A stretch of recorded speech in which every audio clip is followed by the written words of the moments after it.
everyone, I am Dr. Vernita. I go by Dr. V, and I am the CEO and founder of Glen White Global Solutions, where we bring practical solutions to complex situations. And that is also the home of THEE V.I.B.E Institute, where we help women leaders vibrate higher in their influence, their brilliance, and their excellence, so they can show up more powerful in their personal and professional lives, so they can empower those they lead, those they love, and those they serve the most.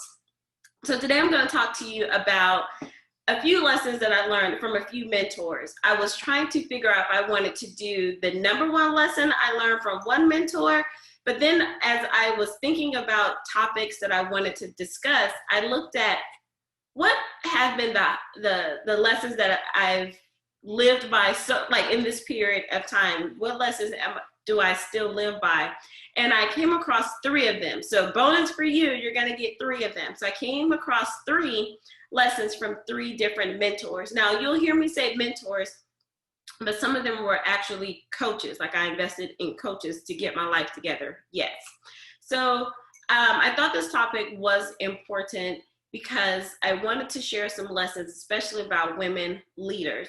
And that is my focus. Now, leaders, as far as leaders in the training and development industry, mainly like education, higher education, anyone who's responsible for training a team of people that training and development, let's just put it like that. But if you're doing things related to education.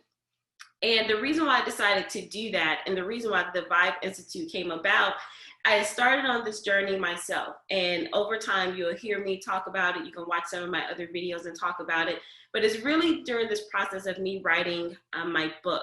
And my book is coming out. I'm super excited, and I can't wait to share more about that with you. But during the process, I realized that as women leaders, and even if you don't have the actual title of a leader, but if you're over people, if people are following you, or if people are looking to you for advice, you are a leader. I learned that a lot of women leaders are doing their thing. However, they're not doing it at the level that they should be. And I shouldn't say they, because me included.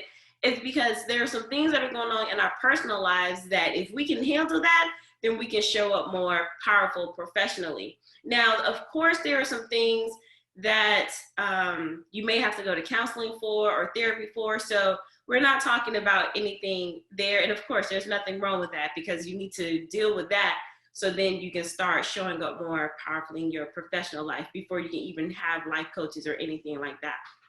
So my book just reminded me of some of the top things I've learned over time from mentors / coaches. All right, so number 1, I had this mentor who was my first principal when I first started teaching at a middle school. I was teaching mathematics to 6th grade, and they were the advanced students, the baccalaureate students. We had the IB program back then, so I was teaching 6th graders pre-algebra. I don't know if we still do pre-algebra, but 6th grade, it was like algebra that I was teaching those students. And of course, I had a group of students that were like the on-target students. We call them average students, but I don't really like saying average because it sounds bad. But those were the students that, look, this is the grade I'm supposed to be in. This is the level I'm supposed to be at, so teach me, right? And I remember having a hard time with a group of students, and I would go to my principal and I would say, you know, these students that, you know, that are coming from 5th grade, I don't know what those teachers taught them. Like, they're off track. They can't get it together. Why don't they know these concepts? And even the IB students, I was like, I thought these were supposed to be the top of the top. Why are they struggling? And then so I remember, like, he kind of let me go saying what I need to say the first year. He understood it was my first year teaching, so he was like, well, let me just get it out of my system, right? So I was still a good teacher, but I was always complaining about the students. The 2nd year rolled around. I thought my first year was tough, but I only had 88 students, so it really wasn't that tough.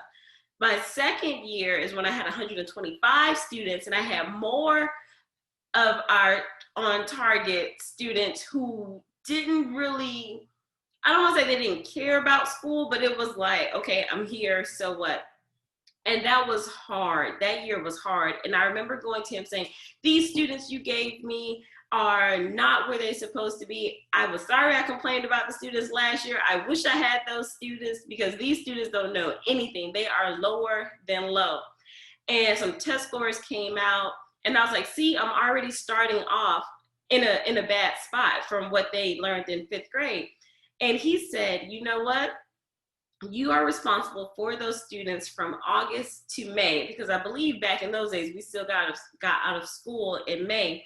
He was like, I don't want to hear about anything prior to that. I don't want to hear anything about after that. All I'm concerned about is this chunk of time. And what you are responsible for doing is to move those students to where they are supposed to be. If they were at a 3rd or 4th grade level, they need to be at a 6th grade level by the time the school year is over. If they're already scoring 4s or 5s, and again, this is around FCAT time, so I don't want to date myself. If they're already scoring 4s or 5s, they need to stay there or move up. And I was like, oh my gosh, the pressure. But what he taught me was, I can't complain about what people are bringing to the table. I just have to deal with it once it gets to the table. And of course, I worked the hardest I could that school year, and that drove me to be the best teacher that I could possibly be. Those times when I was, while I was in school before I made the transition to high school. And I pushed those students like nobody's business, because he was right.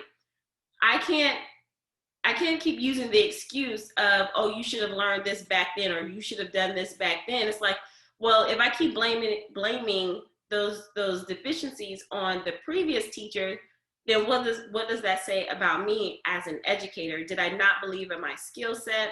Did I not believe I could move those students?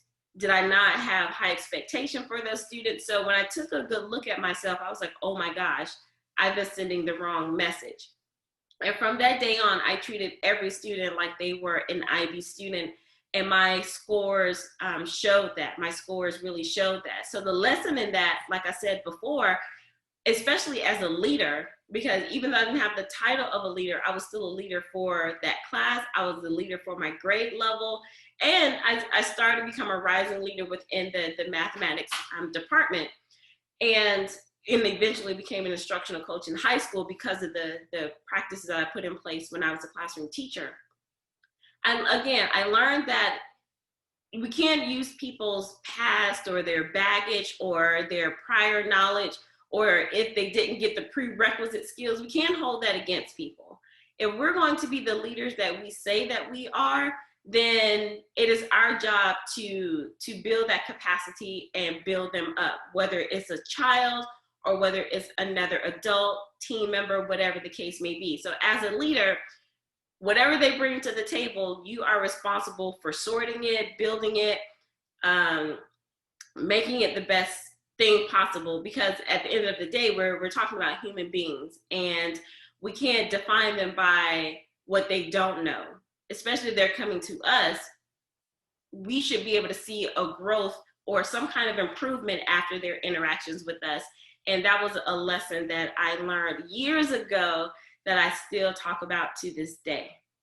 So number 2, I learned this from a personal development coach. And again, in my book, I talk about my journey of personal development and how that transitioned to me showing up more powerful in my professional life as well, because you can only go so far.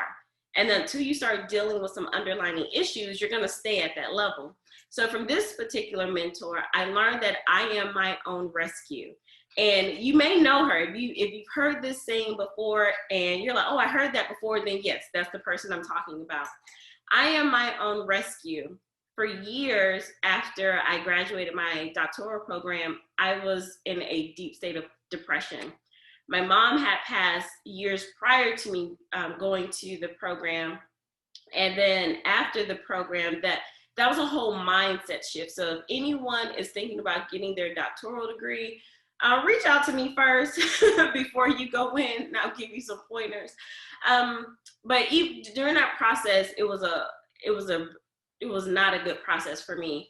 And then after graduation, I didn't have any job offers for graduation. I applied to 35 different universities, and some of them didn't even respond to reject me. I just figured I was rejected when the deadline and everything passed. And then I found out why I was being rejected later on. But at the time, can you imagine? I'm graduating with this PhD in mathematics. So why wouldn't I be hired? I could do, oh, I hit my microphone. I can do any grade level, level in mathematics. So I should be a good catch, right? So I didn't get any job offers. I was going through a lot in my personal life. Even though my mom had passed about 3 or 4 years prior to that, I was still dealing with the aftermath of some legal stuff, things about her house, and the house ended up going into foreclosure. I had to quit my job to go back to school. It was just a whole complicated mess. And at the same time, I was trying to defending my dissertation, preparing for that process. I was being, quote unquote, kicked out of the house, meaning that people were coming. It's like, okay, you can no longer stay here.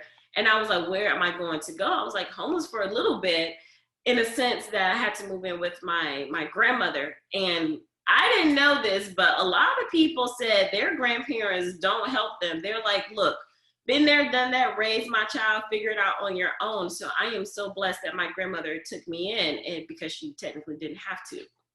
So I was in a depression for not having a job, graduating with no job, still thinking about my mom, all of this stuff. And I remember just laying on my grandmother's couch. Now, this went on for a couple of years, right? I eventually got a job, but back at the school district, because I vowed never to go back to the school district, but they showed me I had to eat all that crow and go back to the school district. But I was still depressed even in that, because one, ego had set in. I was like, I just got my PhD. What am I doing in this position, right? Yes, there's nothing wrong with those positions, because I remember I wanted to work at the district office when I was a classroom teacher. But after you've gotten this new vision or this expansion of what higher education could look like, and then to go back, I was like, oh my gosh. But I learned a lot of lessons there. But anyway, I digress. So that went on like years. I would just go to work, come to my grandmother's house, lay on the couch for hours, just laying there. And I would share with my grandmother all of these dreams and goals that I had, but she didn't see me doing anything. And she would come back there and look at me and then kind of shake her head. And it was a mess. She was like, here you are, a doctor, and why are you laying back here on this couch? Why can't you get it together? And it showed up physically, mentally. Oh, it was just a mess. So then I heard this lady speak one time, and I was going to tell you, her name is Lisa Nichols. I heard her speak because I figured, well, maybe I should be a motivational speaker. I speak anyway. Like when I was in my doctoral program, we had to speak at these national conferences. So I was like, well, I'm a speaker. Maybe it's not meant for me to be a professor. I tried to go do my consulting business. Nobody was interested. So I was like, well, maybe I should be a speaker. So I started looking up all these speakers, Les Brown, Tony Robbins, Mel Robbins, all these people, Gary Vaynerchuk. But then I was like, well, none of them look like me. Les was close, but he didn't look like me. And then I came across Lisa Nichols, and I just started, binge watching all of her videos. And I remember her telling a story about, her being her own rescue, meaning that nobody was going to come and save her. So I took that as I started building up my life, like no one was going to come save me. Yes, I wanted to I've always wanted to have a business. I actually started the process before I had any clients. So I already wanted to do that. But I was like, why isn't anyone coming? Or why is no one reaching out to me? Or for these speaker events, like, well, what is happening? Why, I was blaming everyone else. But then even my grandmother said this, like, no one's coming to give you the opportunity. You have to go look for yourself. And now, of course, when other people tell us things, we're like, whatever. But Lisa was saying the same exact thing. I am my own rescue. No one is going to come and give you a handout or an opportunity. And for me, I was like, well, they told me essentially, if I build it, they will come. And that is so not true. So I had to learn to get myself together personally, and then skyrocket my career in the direction I wanted to go. Even if where I ended up wasn't exactly where I wanted to go, but I knew I didn't want to stay at the district office. That dream had passed. So there are things I had to put in place to get myself together, like snap out of it. So as leaders, you also have to do the same thing, especially now, and this may sound like really you don't know what you're talking about. in the education profession, whether that's K-12 or higher ed, I know leaders often look for other people to solve the problem. And when I was in the school system, it was always, well, the district, the district, the district. While part of that is true, you as a leader have to realize that one, you are your own rescue for yourself and your health, your personal life, all of that. And two, you are your own rescue for your professional life. The people at the district office can only do what you allow them to do. Yes, there are guidelines that you must follow, but I'm saying this from experience. If you show up and you put your own plans together, you have a backup plan, a solid plan, all of your ducks are in a row, and you are confident in what you are doing, they will back down. I made them back down in my 20s before I knew I had any sense. So now with the sense and the knowledge I have now, I know for sure that that will happen. And you have to remember, they're following someone else's guidelines too. But I don't know what it is about some leaders in the education system where we don't trust our instincts, or we don't trust that we know what we're doing. And you may be thinking like, I just got in this position because no one else wanted it, or somebody knew me, or I knew somebody and that's how I got in this position. Well, however you got there, you're in there now, and you have to realize that you are your own rescue. No more blaming teachers, no more blaming students, no more blaming parents or guardians. You dig deep inside and figure out, if you want to stay the leader, what do you need to do to move this ship forward? You are your own rescue. No one's really coming to bail you out. They'll keep putting Band-Aids on it, but they're not going to bail you out. You are in that position, and it's time for you to take responsibility. Now, I apologize if that hurts a little bit, but it's true.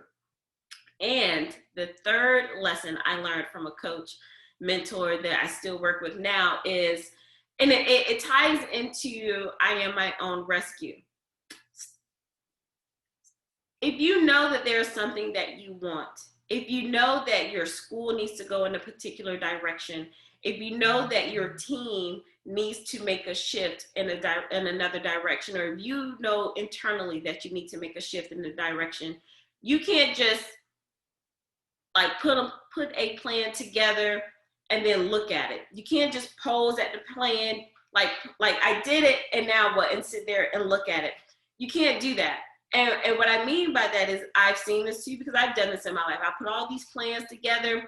I'll, map out a program, or map out a course, or map out some goals that I want to do. I may put up a flyer about something, or put chart paper up on my wall to remind me, but then I don't take any action towards it. And I'm gonna pause and see if that's you. Yeah. So all of these go together. So yes, you're motivated, you're hyped up, you got it. You probably told people what you wanted to do, but every day goes by, you do nothing towards that goal or plan. You sit there and you look at it and you say it's nice, and you marvel at the hard work you did to write it out or implement it. That can go a business plan, school improvement plan, whatever the case may be. And you look at it and it's like, it's really great. You may have printed it out. It's in a nice little binder. It's all on your computer, whatever the case may be. But then you don't take any action, and you're expecting for the plan to unfold by itself. No, you have to take action every single day, no matter how small it is. It is not good enough to say that you have the plan. It's not good enough to see the chart paper on the wall.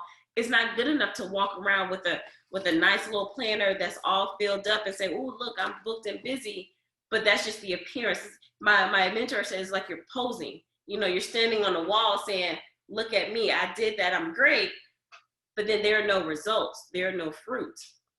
You just have something nice that people on the outside think it looks great, but then internally there's a conflict, because you know that this could be something bigger than what it should be. You know that you haven't taken the action to do it. You got caught up into making the plan or creating whatever you wanted to create, but then you don't go out and get people to follow it as a leader. That's really what the end goal is. You don't get people to follow your plan as a leader. You may present it, but you don't invite them in to follow it. You may show them something, but you don't invite them, you know, for input, or you don't invite them to learn your process. You know, as a leader, sometimes we get upset, like, why is it no one, you know, coming into my course, or no one's following my plan, or no one's showing up at my meetings, or no one's taking me seriously. Well, one, you haven't taken yourself seriously, and two, you haven't invited them to follow the plan. And I used to be like that. I was like, here it is, it's right here. But people want an invitation. They don't want to just see you standing there posing, or they don't want to just see your plan there. They don't just want to see your goals posted. They want to know that they can be a part of it. They want to be invited to the table. They want you to actually say, I am willing to be there with you and help you. So I know that one sounded a little strange, but my mentor was like, stop posing and expecting people just to follow just because you showed up. No, you have to invite them and show them that you are a good leader. You know, just because you have a title of a leader, or just because you tell yourself that you are a leader, doesn't necessarily mean that you are a leader. Can't lead without followers. Just saying. So again, I'm going to wrap this up. Those are my 3 lessons that I learned from 3 different mentors and coaches. Again, number 1, use what people bring to the table and don't discount them for something that they may not know. You can't let their past interfere with your responsibility to lead and guide them. You are responsible for the time that you have with them, and they should be significantly different by the time they leave your presence, or whatever the case may be. Number 2, you are your own rescue. If there's something that is not going well in your life, whether that's personally or professionally, you as the leader have to figure that out and solve your own problem. No one's coming to save you. Opportunity is not knocking at the door. You have to be, well, opportunity is knocking at the door. You just have to be in front of the right door for it to be there, for you to open it. So opportunity could be over there, but you're stuck in your own mess at this door, and that's why things aren't coming. So you have to be your own rescue to turn your body and walk and go to that next door. And then finally, stop posing, stop pretending to be a leader. Stop just having the act of a leader without really inviting people to come learn from you and glean from you, so you can actually lead them. You know, stop, you know, puffing up, I should say, or posing like, I'm so great, I did that, look what I accomplished, but then you're not taking action to make that plan happen, and you're not taking action to invite those people to follow you. So I hope you learned from that. I hope some of that was inspiring to you, or maybe those were some lessons that you could learn from. Let me know down below some of your thoughts, what you were thinking. And then I also want to invite you to 2 things. 1, go to drvernitafreegift.com. That is where I talk about the 21 essential habits of empowered and influential women leading in life and career. And then 2, guess what? I have a new Facebook group, Tomorrow's Influential Women Leaders, and I would love for you to join. All right, I am Dr. V. Thank you so much for listening and learning with me, and I will catch you next time. Bye.